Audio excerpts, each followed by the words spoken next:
made-up numbers. They are the problems, not the solutions. They are the mistakes of the past which would only take us backwards. I will not repeat them. When I was appointed Chancellor, people put their faith in me to take our country forward, not to be swayed by political convenience, not to always do what is popular, but to do what is right.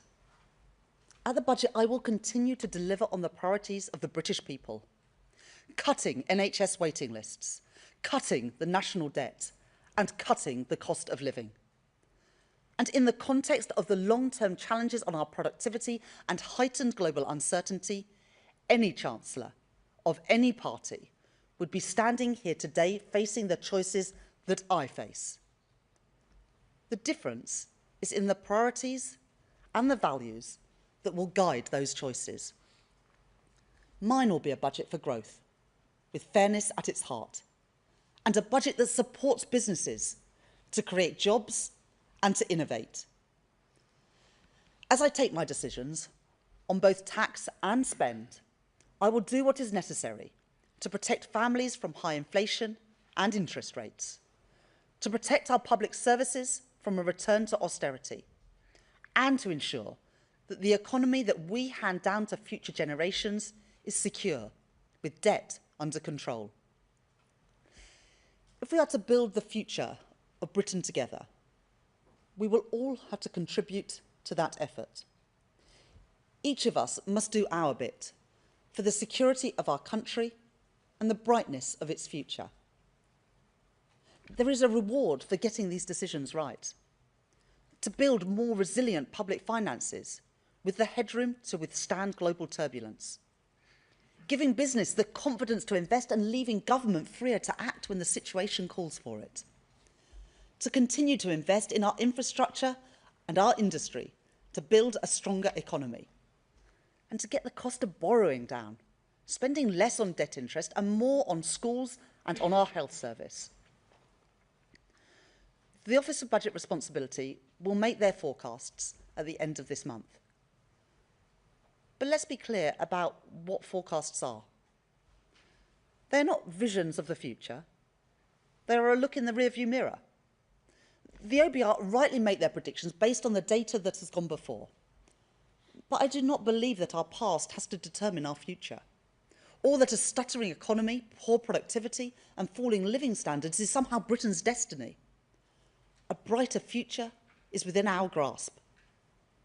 We were elected to break with the cycle of decline, and this government is determined to see that through. So we will go further and faster on planning, on the industrial strategy, on reforming regulation, all to deliver growth throughout our economy in all parts of our country. We will bear down on waiting lists, on the cost of living, and on the national debt, which compound these challenges. And when that requires hard choices, we will act, guided by the interests of working people. We were elected on a commitment to put country before party, the national interest before political calculation. And whatever challenges come our way, whatever challenges come my way, we will not be swayed from that. At the budget this year, I will continue to build the strong foundations to secure Britain's future, for a fairer Britain, a more prosperous Britain, a Britain with an economy that works for everyone. Thank you very much. I'll now take questions from people. Start with Beth Rigby from Sky News. Thank you. Chancellor, you made history in your last budget when you increased taxes by £40 billion in the biggest tax-raising budget in over a generation. You said at the time it was a once-in-a-parliament tax-raising budget, and you told me explicitly Labour would stick to our manifesto commitment not to increase taxes that working people pay. Today, do you still stand by both those promises? And if you can't, or if you won't, aren't you making a mockery of the voters that put their trust in you at the general election? Thank you. Thank you very much, Beth. I will set out the individual policies at the budget on the 26th of November. That's not what today is about. Today is about setting the context for that budget. And your viewers can see the challenges that we face, but the challenges that are on a global nature. And they can also see the challenges in the long-term performance of our economy. And the Office of Budget Responsibility will set all that out. So they've done the review of the supply side of the economy. That looks at the past, but they use the past to predict the future. And as Chancellor, I have to face the world as it is, not the world that I want it to be. And when challenges come our way, the only question is how to respond to them, not whether to respond or not. And as I respond at the budget on the 26th of November, my focus will be on getting NHS waiting lists down, getting the cost of living down, and also getting the national debt down. Robert Peston from ITV News. Chancellor, good to see you. You've just made the case, in effect, for raising taxes by tens of billions of pounds. The HMRC stats don't lie. If you do that, you will have to put up taxes for millions of people, including those you call working people, won't you? Well, today is not about individual choices. They will be set out in the usual way in the budget. But what I want people to understand as we go into that budget is the circumstances which we face, and that is circumstances of great opportunities for our country, for the reasons that I set out, but also big challenges. And as Chancellor, I could do what previous governments have done, which is to sweep those challenges under the carpet, to cut capital spending, to make the numbers add up. But then we'd be back here in a year or in 5 years' time with productivity still on its knees, growth underperforming compared with our peers, and the national debt continue to rise. So I'm being honest with people that at the election, I said that we would put the national interest first. People can see that things are changing, that the global circumstances are challenging, and I hope they will see at the budget on the 26th of November that the focus on getting the debt down, getting NHS waiting lists down, and getting the cost of living down, which continues to be people's #1 concern, are the priorities that I will be focusing on. Neil MacDonald from Channel 4 News. Hello, Chancellor. Concerns about the OBR's assessment of productivity have been around for years and years and years. You must surely have known this problem was lurking out there. Does that mean that you should have been clearer with people at the time of the election that you might have to put up taxes to deal with that problem? Well, we did increase taxes last year at the budget to fill the £22 billion black hole in the public finances. Chancellor, of course, has to use the independent forecasts of the Office of Budget Responsibility, and we used those last year at the budget, at the spring statement, and at the spending review. But of course, it is their right to change those forecasts. But the most important thing is that we use those forecasts to underpin a budget or a spending review. And in fact, when a Chancellor decides not to do that, you go the way that Liz Truss and Kwasi Kwarteng did, where they wouldn't even allow the OBR to do a forecast. I have respect for independent economic institutions, whether that is an independent Bank of England or an independent Office of Budget Responsibility, and that's why I use their forecasts in the way that we should.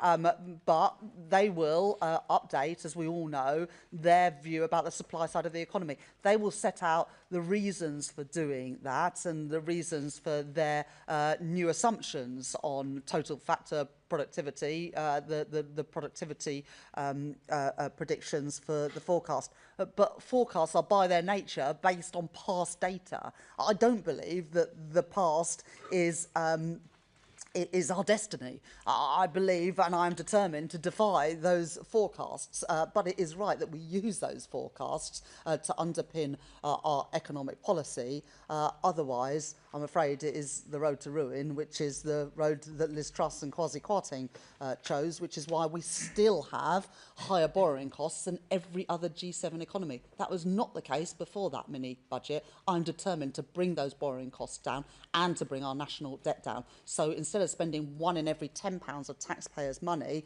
on servicing our national debt, we can put that money to good use in our public services.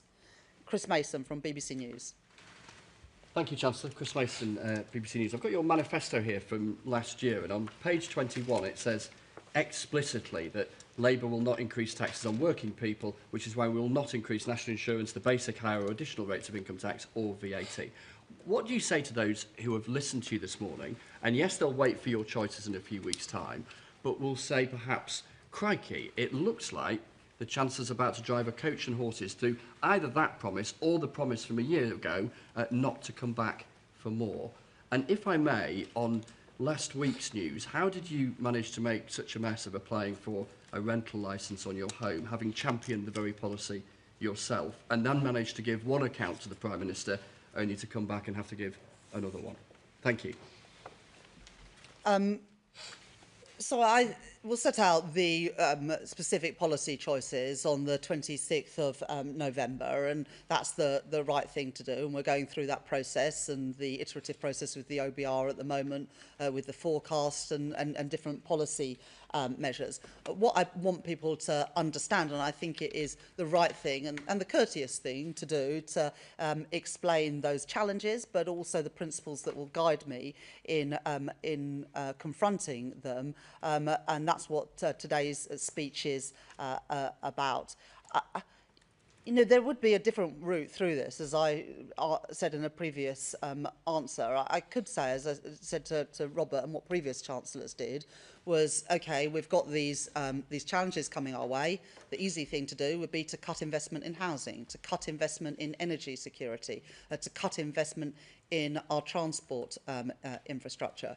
The reason we have such low productivity today, and the reason why the OBR are updating their forecasts, is because governments have done that for the last 14 years, and that's why we face so many of the challenges we face today. And I'm not going to be a chancellor like that. I am going to put the country first. I'm going to put the national interest first, so that chancellors in the future are not going to have to address the productivity puzzle. I don't think it's a puzzle, but the productivity problem that we face today. I'm going to take the long-term interests in our country's interest. And as I make those decisions, I am going to be laser focused on what I think are the key things for our country right now, and that is to get our debt down, because if we weren't spending £1 in every £10 on just servicing the debt, not even repaying it, but just on the interest costs, then we'd have more money for our NHS, or indeed money for tax cuts. Getting NHS waiting lists down. We've already cut them by over 200,000 in the first year of this Labour government, but of course there's more to do with the waiting list is still more than 7 million, and to get the cost of living down, because interest rates and inflation, of course, are putting pressure on family finances in the same way that taxes put pressure on family finances. So I've set out the circumstances that I'm confronting going into this budget, and also the principles, and then people will be able to judge whether they think I've made the right decisions. I will argue that they are the right decisions in our country's national interest. Of course, it's the role of others to scrutinise, but for other political parties, it's their responsibility to put forward an alternative. And an alternative, not of fantasy economics, like what we're hearing at the moment from Reform and the Conservative, but serious plans, because that's what these times demand. Ben Riley-Smith from the Daily Telegraph. Oh, sorry. And on the issue of housing, there was an exchange of letters last week between myself and the Prime Minister, and the Prime Minister's ethics advisor has passed his judgment. I don't have anything more to say than that. Ben Riley-Smith from the Daily Telegraph. Thank you, Chancellor. It's pretty clear you're keeping open the possibility of breaking your manifesto. As you say, you want to do what's right, but not what's popular. If you look at history, often... Well, I'd like to do both, but... well, often... But I will do what is right. Well, often governments that have broken manifestos have been turfed out. Are you willing to lose the next election if it puts the public finances right? But we've got to do the right things. You know, the problem of the last 14 years is that political expediency always came above the national interest. And that is why we are in the mess that we are in today. You know, there's no reason why borrowing costs in Britain should be higher than every other G7 economy, or why our borrowing costs are higher than in Italy or in France. The reason they are is because the damage done by that mini budget, it might have been 3 years ago, but we're still paying the price of that. But also the price of keep racking up the national debt. 90 84% of GDP, 2.6 trillion pounds. If we had lower debt and we had lower debt servicing costs, we wouldn't be having to make the choices that we have to make today. And I'm determined to put our country on a more sustainable footing. Public finances that are under control, public services that are properly funded, and yes, with a focus on fairness and on growth, because in the end, growth is the best way out of the challenges that we face. I set all that out, but if you're asking me what comes first, the national interest or political expediency, it's the national interest every single time with me, and that's the same for Keir Starmer too. Pippa Crayer from The Guardian. Hello, you said that Labour has fixed the foundations, but how can this be true when you need to come back now to make this pitch-rolling speech for more taxes in the budget? And how important is it to you that when politicians make promises to the British people that they stick to them?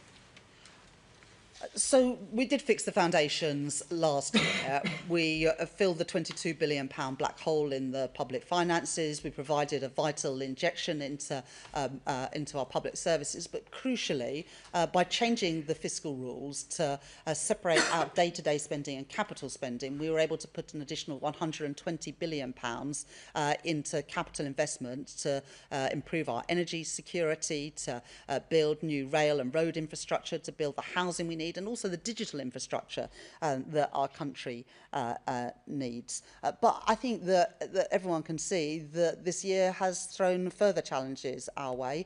Britain is not unique in that respect. The impact of tariffs, of global uncertainty, weighs on countries around the world. And at the same time, the OBR are choosing this moment to update their forecasts on productivity. Now, I am determined to beat those forecasts, but you have to respond to the independent forecasts that are presented, not just your view of what the future will look like. As I said in the answer to the previous question, if you ignore those independent forecasts and sideline independent economic institutions, what we'll have is higher interest rates and higher inflation. Well, we've had that playbook before, and it was a disaster, and it's not one I'm going to repeat. Promises. And sorry, and well, I think it is important that people are honest, and I think, as I said, everyone can see that this year has thrown many more challenges our way. It would be possible to cut capital spending, to change the fiscal rules, to make the numbers superficially add up, but I'm not convinced that would be the right thing for our country. And so I have to respond to the world as it is rather than the world I might want to be. And I believe in the end that the public will respond better to doing the right thing than to just doing the expedient thing. Abigail Foster. How can you bring about hope to the young generation who can't get jobs, can't get houses, and are seriously worried about the upcoming budget? Yeah, well, I think it's a good challenge. On housing, we are determined in this Parliament to build 1.5 million new homes, with a good chunk of those social and affordable housing, because home ownership went backwards over the last few years, and I want more young people and more families to be able to get on the housing ladder and realise that dream of home ownership. But there's another sort of deep problem, which is that 1 in 8 young people are not in education, employment or training, and that's why we're introducing a youth guarantee to ensure that all young people have those opportunities that perhaps we took for granted, but for too many people today is not the reality. So I recognise that young people, through the pandemic, through the cost of living challenges, have borne a particularly hard burden, and that's why we're putting more money into FE, into apprenticeships, and through this youth guarantee, as well as the house building programme, which I hope will enable more young people to buy a home of their own. Cameron Smith. Morning. If taxes are to rise in the budget, how can you assure that this money will be well spent and that taxes may come back down if the economy recovers? Yeah, no, exactly. And We already, in the spending review, announced £14 billion of efficiencies in public services, cutting consultancies, reducing the number of quangos and regulators, reducing the size of the civil service, using technology much better in the delivery of public services, which, you know, to be honest, has been pretty woeful, what we inherited. So making those changes to ensure that we get value for money, and also things like appointing the COVID Corruption Commissioner to get money back from contracts that didn't deliver under the previous government and putting that money back into our frontline public services. And the point you make about you know, what we might be able to do in the future, the whole point of the decisions that I plan to make in the budget on the 26th of November is to make decisions in the future easier than the decisions that confront us today. By getting a grip of the national debt, for example, will open up opportunities either to put money into public services or to get taxes down in the future. The reason those opportunities don't present themselves now is that borrowing costs are too high and the national debt is too high. Those are issues that we inherited from the previous government, and they're ones that I plan to address in the budget later this month. Lewis Dennison from ITV Digital. Now then, Chancellor, there's, as you've mentioned a couple of times, there's 1 million young people out of work or education, and you want to cut the welfare bill. Nigel Farage has said anxiety shouldn't be an eligible condition for claiming benefits. Do you think anxiety should be an eligible condition for claiming benefits? Well, I think that it's in the end up to health practitioners to decide and to make those decisions. We do know that there are many young people who are struggling with mental health, particularly since the pandemic. And if we go back and remember the burden and the toll that the pandemic put on young people who, during what should be those years where they develop those friendships and those bonds and social skills, they were trapped in their home on Zoom. And I think that we, you know, should all recognise the huge toll that the pandemic put on them more than anyone else in society. But that's why I believe we need to give more opportunities to young people, and young people with mental health issues, including anxiety, are often much better served if they are in work and given the support to get back into work, rather than just being left on out of work and sickness benefits, which is a waste of their potential and not a good use of taxpayers' money. And that's why the youth guarantee is going to be really crucial for us to reduce that problem of 1 million young people not in education, employment or training. It is not acceptable that 1 in 8 young people are in that position today. And I'll be setting out more details. I already announced the youth guarantee at our Labour Party conference, and be setting out more details in the budget. I'll take a couple more questions. Ryan Saby. Chancellor, you've said the budget will be led by the people's priorities, one of which is improving the cost of living. Can you do anything to make a material difference? You know, as families know that food prices go up, financial pressure on households, or will this just be tinkering around the edges? I think the two biggest things that weigh on people's mind when they think about the cost of living are food prices and energy prices.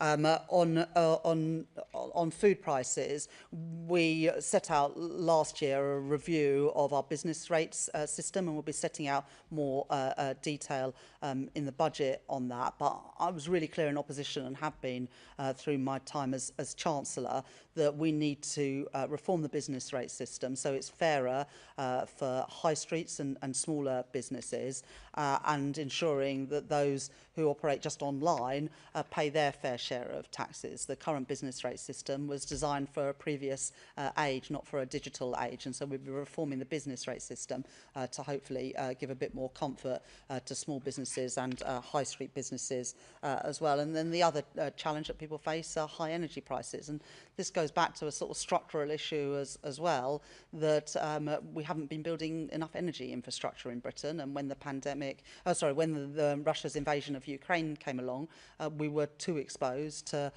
global markets and did not have gas storage facilities or produce enough homegrown energy, which is why we're putting efforts in to that. But I do recognise that energy prices are still very high for people, and we want to ease that pressure on the cost of living. That's why I've set it as one of the 3 priorities for the budget: the cost of living, NHS waiting lists, and getting the national debt down.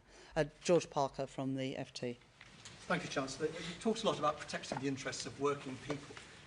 What reassurances can you give to some of the people who employ working people, the foreign investors, entrepreneurs, the wealthy, in fact, that your budget won't make their life harder and lead to an even more sluggish growth rate when we've already got an anemic economic situation? Yes, let's not talk our economic performance down. The IMF at their annual meetings last month upgraded their forecasts for GDP growth in the UK this year. We were the fastest growing economy in the G7 in the first half of this year. And the IMF forecasts that we will be the 2nd fastest growing economy in the G7 for this year as a whole. The FTSE is at an all-time high, has outperformed other stock markets this year. Retail sales surprised on the upside in the most recent numbers, and investment is a little bit stronger as well. But I absolutely recognise that to improve living standards for working people, we also need to have more good jobs paying decent wages, and so we'll seek to get that balance right in the budget next month. But I absolutely recognise the point. Maybe just, sorry, a final question. Yeah, woman here in the front row. Hi, thanks, Chancellor. Kitty Donaldson from the iPaper. Is the problem here the Parliamentary Labour Party, is it fair to put up income tax, as you probably will, when you can't get the welfare bill down? And also, some of them are expecting you to cut the 2-child benefit cap. Can you give them some good news?